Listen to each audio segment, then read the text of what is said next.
got my AirPods. One thing about me is I love to do things by myself. I'm super hyper independent, but every time that I go and I do something by myself, I always have my AirPods in. I always have music playing, or at least just something. Sometimes I put noise cancellation on and I forgot them. I'm just gonna have to brave the storm, and that's fine. My eyes are so dry right now. I mostly wear my glasses. I've never really been a glasses girl. I've always just worn my contacts.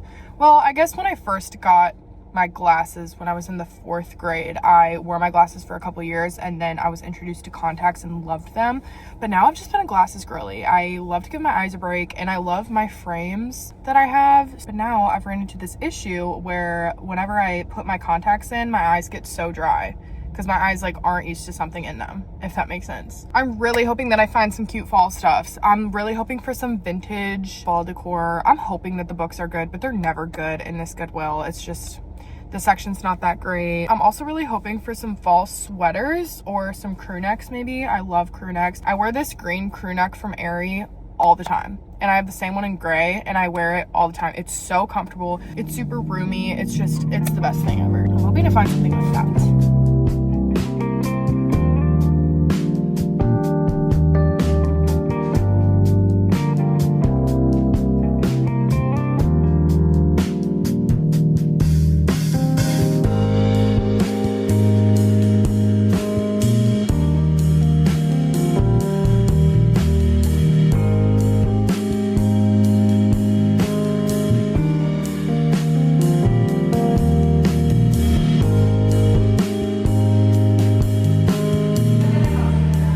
Literally not one book that is even worth picking up. Haul time. I got a total of 4 things. I'm pretty satisfied with my trip, especially because my Goodwill just sucks. I got this cute little vintage Halloween decor. Isn't this so cute? Oh my god, I'm so excited. And then I got 2 candle stands for my taper candles. And then, this is my favorite thing. This is so freaking cute. It's this little tray with the bunny on it. I think it's so cute. I could put my candlesticks on here and maybe a couple rings, whatever. I love bunnies. I think they're so cute. And I have some bunnies in my room, so it will fit perfectly. One thing about me is I will always buy new room decor, especially if it's vintage. I'll buy new stuff, but older things, thrifted things, I love them. Chef's kiss.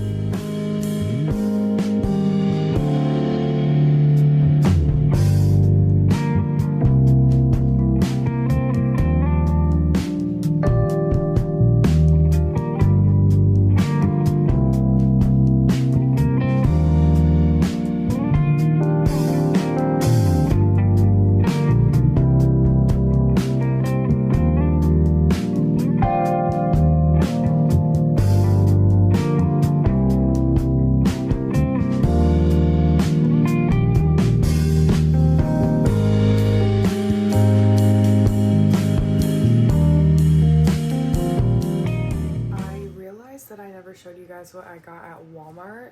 I did indeed black out. The first book I got is Fall I Want. This is not something I would normally grab, but honestly I was kind of in the mood for a cozy fall read because all of my fall reads are dark and very moody, very gothic, fantasy heavy vibes, so I wanted to throw just one of these bad boys into the mix. The second one I got, I already have a copy of this book, but this is just the special edition of The Invisible Life of Addie LaRue. It was $7. I'm not one to collect books, but I knew that if I walked out without buying this book for $7, I was gonna regret it. I asked you guys a couple days ago on my Instagram story to ask me anything, and I wrote down a lot of the questions that you guys did ask me. I wrote it in my journal because I'm filming off my phone. Obviously, I'm new to YouTube. I am gonna get a camera very soon, but right now I'm filming off my phone, so I can't do 2 things at once. So, what made you love reading? I have always loved reading. Ever since I was a little kid, I remember being in elementary school and library was my favorite special. All of the kids would love gym or art, and I just always loved library. I loved quiet time. I loved getting to pick whatever book I wanted. I would live for Scholastic Book Fair days. Those were my favorite days out of the entire year. My mom would send me with $20 and I would feel on top of the world. I would say that elementary school through middle school, I was a pretty avid reader. And then high school through my junior year of college, I don't really think I've read more than 5 books, if I'm being completely honest.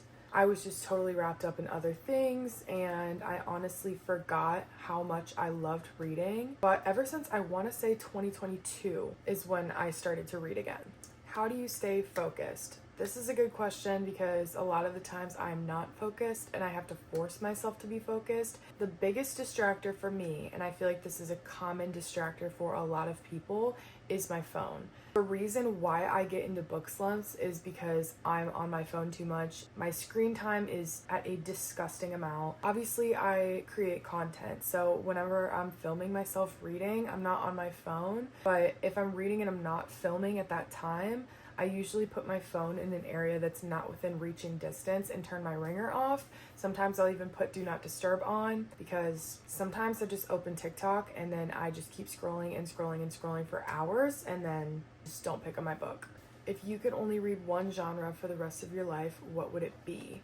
See, thrillers are my favorite genre, but I don't think that if I could read one genre for the rest of my life, it would be that, because I do find myself having to take breaks in between a bunch of thrillers. If I read a few thrillers back to back to back, I need to throw something else in there, because honestly, unfortunately, a lot of them just start to repeat themselves. I would honestly say fantasy. Every new fantasy, there is just a new world. I know that every book is a new world, but fantasy is literally a new world. Like, it's not on Earth most of the time. So I feel like if I had to read fantasy for the rest of my life, I would never get bored. Do you do anything for work, or did you go to college for anything? I graduated from college last year with a degree in community and clinical psychology, and I do have a full-time job, but when it comes to creating content and sharing my life on the internet, that is just one area that I like to keep private. Obviously, it's not a typical 9 to 5 where I wouldn't be doing reading vlogs every morning. I'm gonna keep it at that. I love sharing my life with you guys, but there are just a few things that I do like to keep private. What is a book you and your grandma love? My grandma and I read a lot of the same books. We have very similar tastes. Thriller is also my grandma's favorite genre, but funny enough, we don't really agree on every single book that we've read. Sometimes she'll read a book that I loved and she didn't really care for it, or vice versa. I feel like a book that both of us really loved,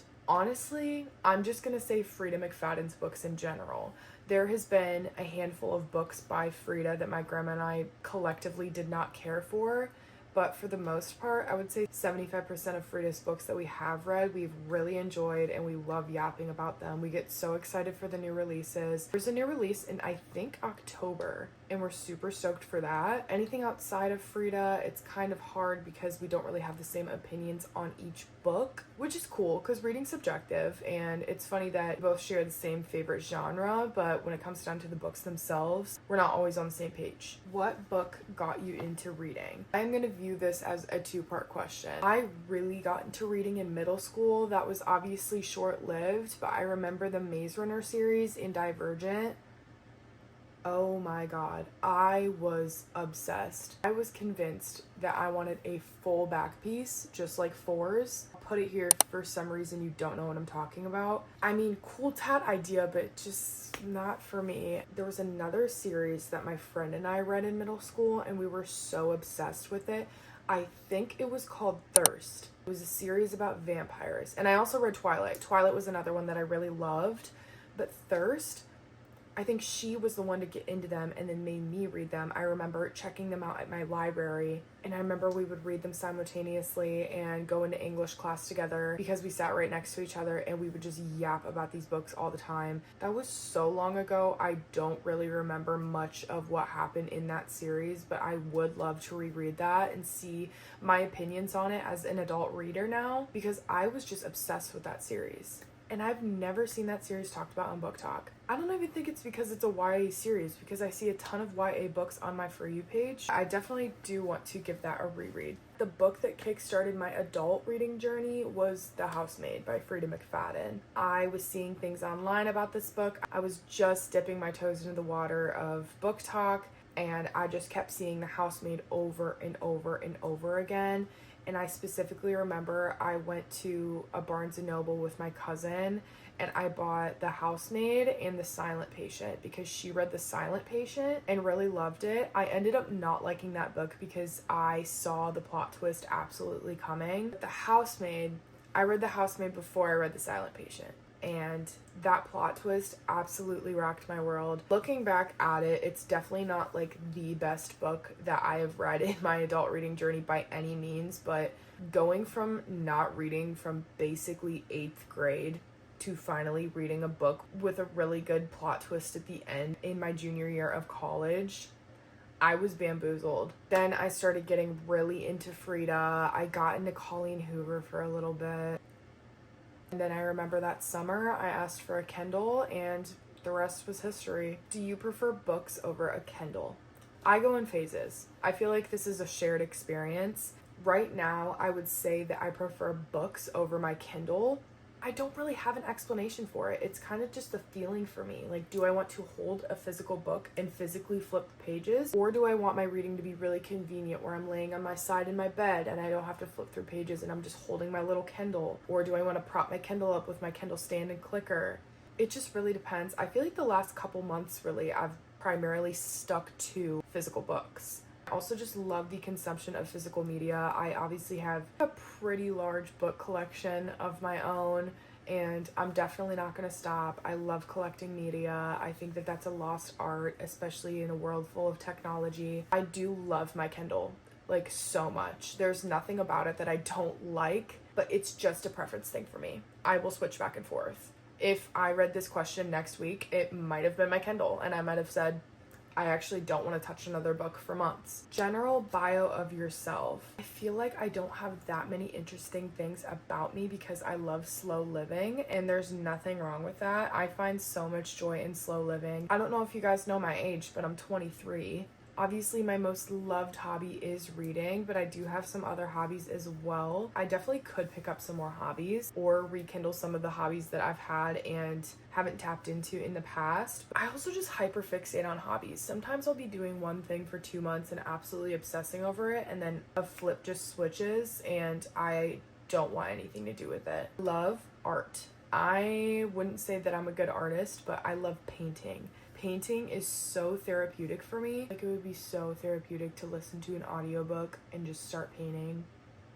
I need to do that. I love slow living. I would so much rather have a night in my bed with myself, reading a book, face mask on, ambiance on, candle lit, than be in the club. I will go out once in a while. I would just so much rather prefer being in the comfort of my own home. I love to write. I told you guys that I wrote this down in my journal. This is my journal, by the way. It is a moleskin. I don't know what size this is. It's the medium one. I got really into journaling about a year ago, and it was honestly somewhat recent where I kind of sat down with myself and I had to tell myself to stop being so performative in my journal. And once I let that piece go, it has been so therapeutic for me like it never has been before. That could be an entire other video, but for the sake of time, I'm gonna move on from that topic. I'm a super family-oriented person. I love hanging out with my family. I love going over to my grandparents. I love hanging out with my parents. My cousin is like my best friend. I love hanging out with my family. If you don't know, I have 2 cats, Mochi and Leo. I don't know if Mochi's in the shot right now, but she's sleeping on my bed. Leo, I think, is downstairs, but I love hanging out with my cats. I love going for walks. I love going thrifting. For me, it's just the simple pleasures in life. I don't think that you need to have this big, extravagant life for it to be interesting. Whatever makes you happy, stick to that. And I wish that I could go back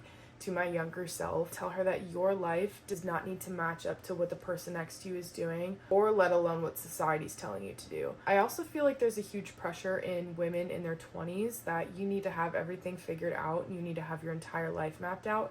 I don't have my whole life mapped out. And honestly, I kind of find a little underlying peace in that because I'm just enjoying where I'm at. So I kind of went on a tangent. What was even the question? General bio of yourself. Okay. This is just the psychology degree advice giving piece of my brain that just came out in that question, but there's your answer. Why did you start TikTok? I started TikTok because creating content is something that I've always loved to do, even if I wasn't doing it. When I was in middle school, I used to get ready for school and talk to myself in the mirror, acting as if I've had a YouTube channel for 10 years already and knew exactly what I was doing. Before I made a book talk, I would post on Instagram and TikTok just random things, and I just loved creating content. I think that content creation has brought out such a creative part of my brain that I wasn't in tune with for a very long time. So I'm very grateful for that, and I wasn't really expecting that when I did make my TikTok. But my dad actually was the one to motivate me to make a TikTok. He said, you have a passion, you love reading, do something about it. Just get on TikTok, yap about books. If people like it, great. If people don't, it's fine. I'm so glad that I joined TikTok. I have the most amazing community. It's so much fun. I find so much joy in making my morning coffee, knowing that I get to go on my back patio and talk to you guys. It's such a good feeling. I love it.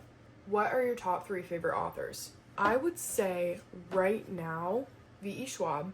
I would also say R.F. Kuang. Both of these authors I literally just started. Like, literally V.E. Schwab, I think the first book I read, which was Bury Our Bones in the Night Soil, I think that I read that in June, maybe July. And that was the first book of hers that I've read.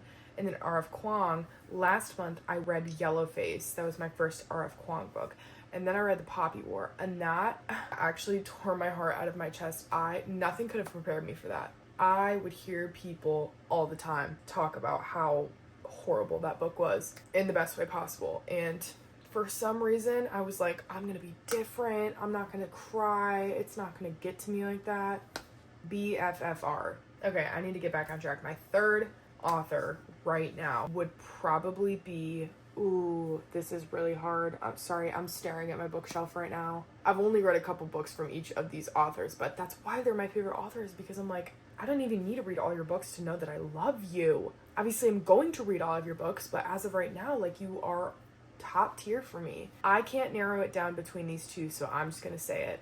Leigh Bardugo and Kristen Hanna. Read The Nightingale in January. That is definitely one of my favorite books of all time. Oh my gosh. Then I read The Great Alone a couple weeks ago, and that also ripped my heart out. And Leigh Bardugo, the only books that I've read by her is the Six of Crows duology. I read Six of Crows and Crooked Kingdom with some of my friends on Book Talk, and I was obsessed. I will literally read all of your other books. What is your hair care routine? I don't even know what my hair looks like right now. I might watch this back and be like, you're gonna put that on the internet for the public to see. I might be making this up, but from my memory, I think I have 2B hair. I'm gonna put a picture right here. If I'm incorrect, I'm gonna correct myself. My hair is in between wavy and curly. I used to have very curly hair when I was little, and I think the thing that did it was heat damage. I would straighten my hair a lot. I don't do much to my hair. All I do after I wash it with shampoo and conditioner is use this Heritage curl cream. I have very thick and very long hair, and I still only use probably this much. I don't like to douse it. I don't like my hair feeling crunchy or any type of way. That's pretty much it. That's not very exciting. Anyways, that's all I have for today's video. Thank you for watching, and I'll see you next time. Love you.